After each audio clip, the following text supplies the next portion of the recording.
I am your host, Lim bin Mohammed Rafi, and here is your YouTube channel, Zamir Universal. I think the world has been following wrong culprits in the Iran Israeli war or the genocide in Gaza. And if you really want to know that why the war doesn't stop, why the Security Council resolutions for stopping and having a ceasefire don't work, why the International Court of Justice doesn't work, you just have to look back what the American administration have been. There are few bloated American officials, which you know them, and obviously some of them were senators and some were, each one of them had a say in the so-called establishment or Pentagon.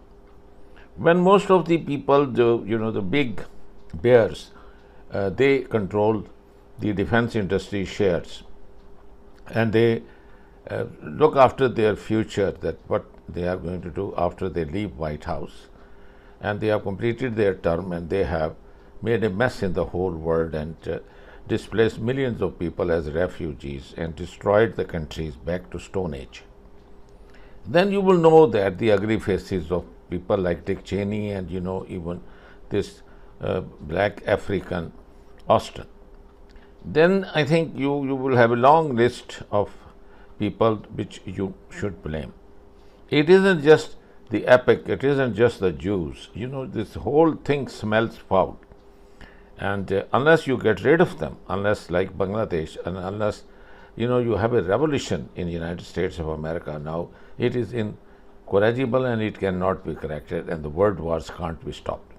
There is a lifetime opportunity in the Red Sea now that each and every asset by the Europeans who are being foolish to jump into somebody else's war, it is not your war. And you know that the Americans hate you. They only used you. They used you in Afghanistan, they used Australia, they used all the other countries in NATO, and they got a humiliated defeat and were thrown out. And your people were actually flying to Islamabad, Pakistan to get out, otherwise they would have been shot dead there.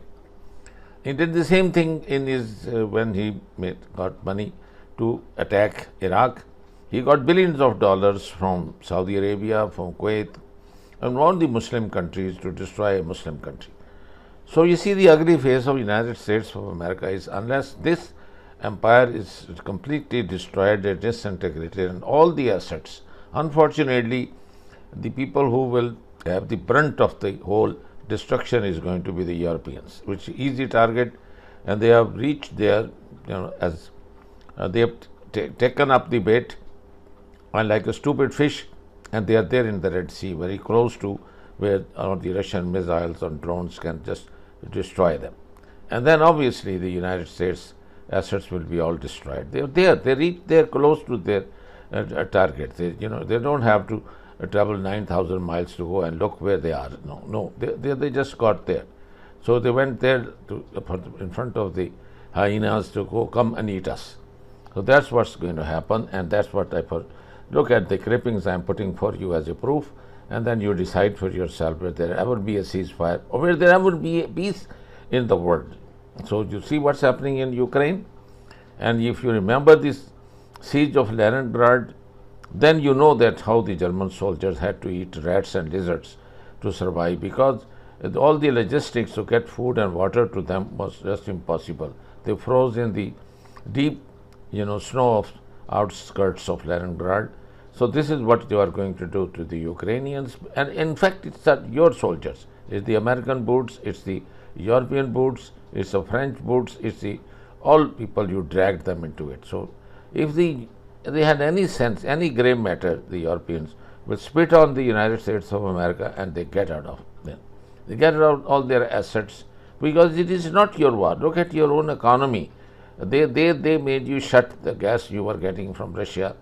All the energy, all your industry, both German, France, Europe, rest of the Europe.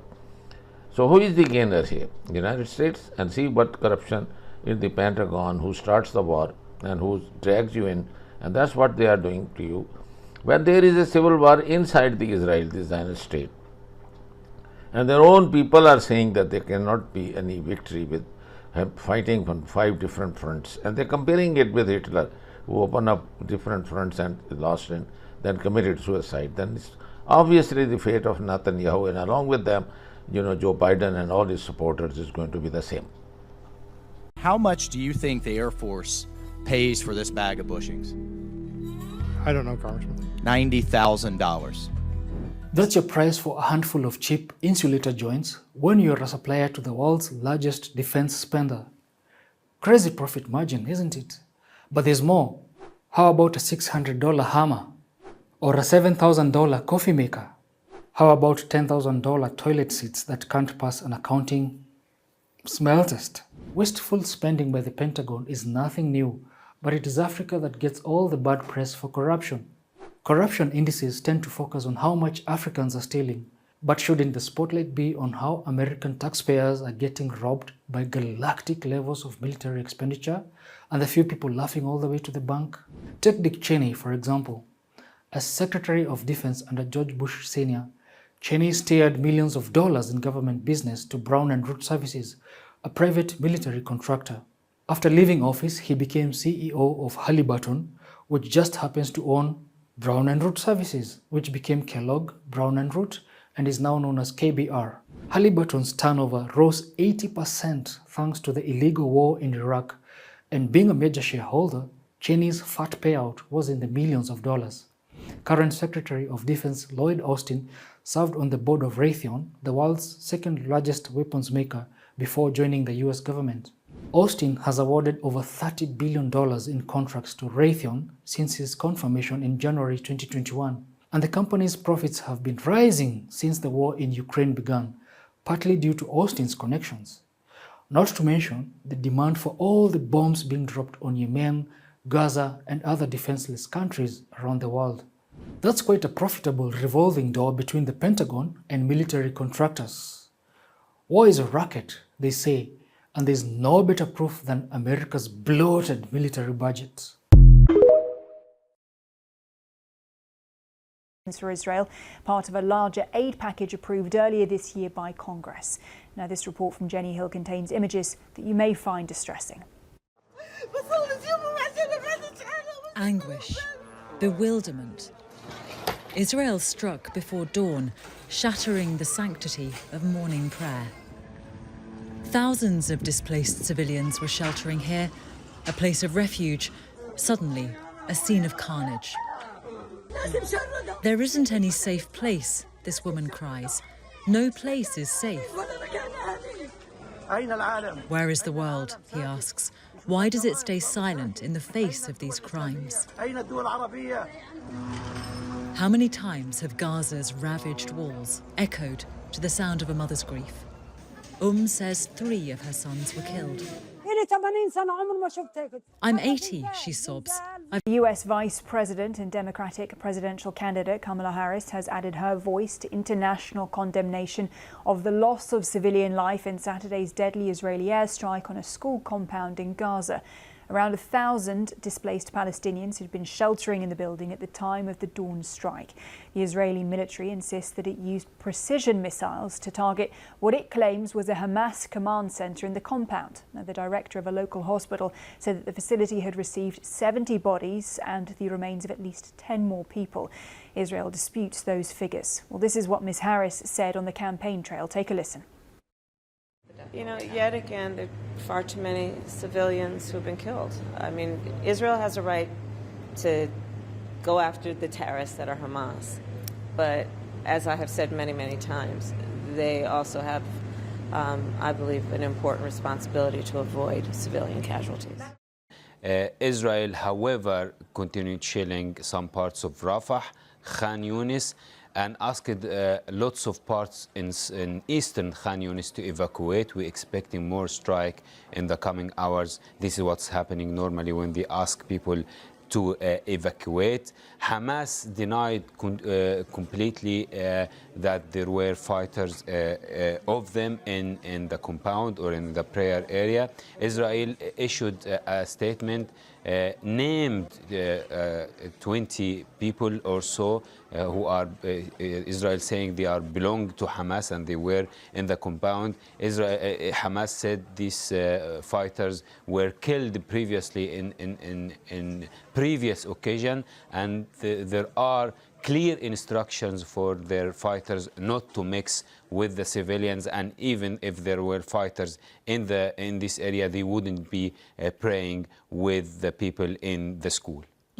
Such targeting to shelter places, because it became a systematic practice from the Israeli army that they would target schools, hospitals, and places that they are taking shelter. And even though places that the Israeli army would suggest that they are safe places, but they return back and strike these places. And also reports today amid concerns of a broader regional war, an exchange of fire between. Well, the US, arguably Israel's greatest ally and of course a major supplier of weapons, has expressed its dismay at the strike as that international condemnation mounts. We heard from Vice President Kamala Harris, who said that yet again too many civilians have been killed. She added that Israel has the right to go after Hamas, but it also bears a special responsibility to avoid civilian casualties, urging both Hamas and Israel to get to the negotiating table and agree upon a ceasefire and hostage return deal. Kamala Harris herself reiterated those demands, but listen to what Hamas had to say in reaction to the strike. They described it as a horrific crime and said that Israel in effect had escalated the conflict. So this morning in Gaza, as people continue to mourn their dead, absorb the shock and of course pray for those injured, the prospect of peace seems very remote indeed. مين استشهد لك يا مرام؟ أبويا وعمي وخالي وبن خالي وبن عمي، كلهم كنا معتبرينهم إخوة إلنا سند ظهر بعد أخويا اللي استشهد أول الحرب. كنا زي إخوتنا سند إلنا، كنا ظهر وكسروا لنا ظهرنا، والله كسروا لنا ظهرنا براحتهم. بحكي يا رب إذا بده يصير إشي لواحد فينا نروح كلنا مع بعض، ولا واحد يتحسر على الثاني، لأنه بكفي. أكم شهيد راح لنا من أول الحرب، أكم شهيد راح لنا من اللي بنعرفهم، أكم سند إلنا راح، كلهم راحوا ولا حدا ضل لنا. حسبي الله عليهم اليهود والعرب، قال ببعثوا لنا دعم، قال طب ما احنا بدناش دعمهم ولا بدنا اشي، بس بدنا يوقفوا لنا الحرب هذه، ولا حدا يعني بدناش اشي، والله ما بدنا اشي، لا بدنا ناكل ولا بدنا نشرب، ويوقفوا لنا الحرب بكفي. كلهم راحوا من عنا، يعني فيش لنا ضل حدا. तो आपको बता दें कि Kuwait के newspaper अल जरीदा ने अपनी एक report में एक बड़ा खुलासा किया है। अल जरीदा का कहना है कि ईरान की कुद्स फोर्स ने हिजबुल्लाह समेत मिडिल ईस्ट में अपने प्रॉक्सी संगठनों को इलेक्ट्रोमैग्नेटिक ऑर्डिनेंस यानी इलेक्ट्रोमैग्नेटिक बम सप्लाई किए हैं, जिनसे इजराइल के लिए बचना नामुमकिन हो जाएगा। और अगर ये बात सच होती है तो इजराइल के लिए ये परमाणु खतरे के बराबर हो सकता है।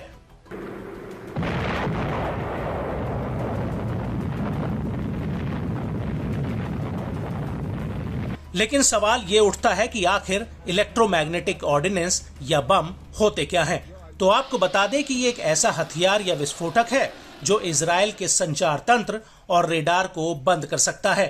और इसको लेकर डिफेंस इंडस्ट्री के लिए सैन्य तकनीक विकसित करने वाली एसगार्ड सिस्टम के सीईओ रोटेम मेटाल ने ये जानकारी दी है।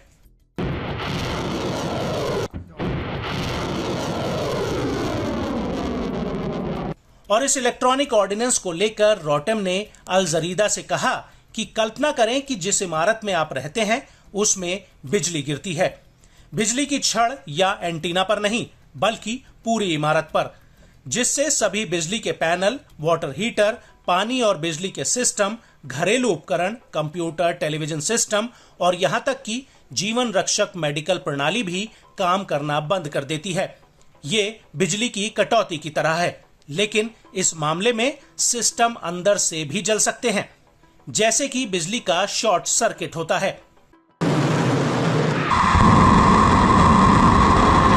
रोटम ने अपने बयान में आगे कहा कि इलेक्ट्रोमैग्नेटिक ऑर्डिनेंस का सबसे ज्यादा खतरा सैन्य अड्डों, रणनीतिक ठिकानों, डिसैलिनेशन सिस्टम और इजराइल के पावर ग्रिड पर है।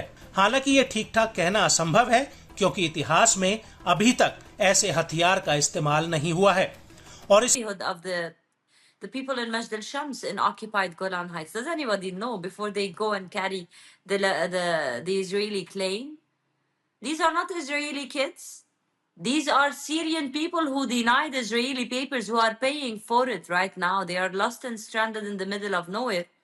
There's Syrian government that cannot access them very well, and there's the occupation. And even if you really had some question and you don't want to believe all of that, you can look at what the people did when Benjamin Netanyahu tried to visit them and tried to pay condolences. They spoke. You know, they kicked him out.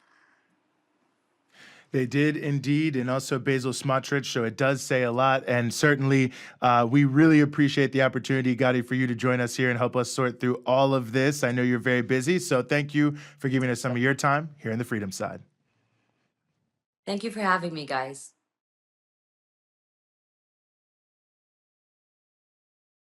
Universal television को subscribe करना ना भूलें।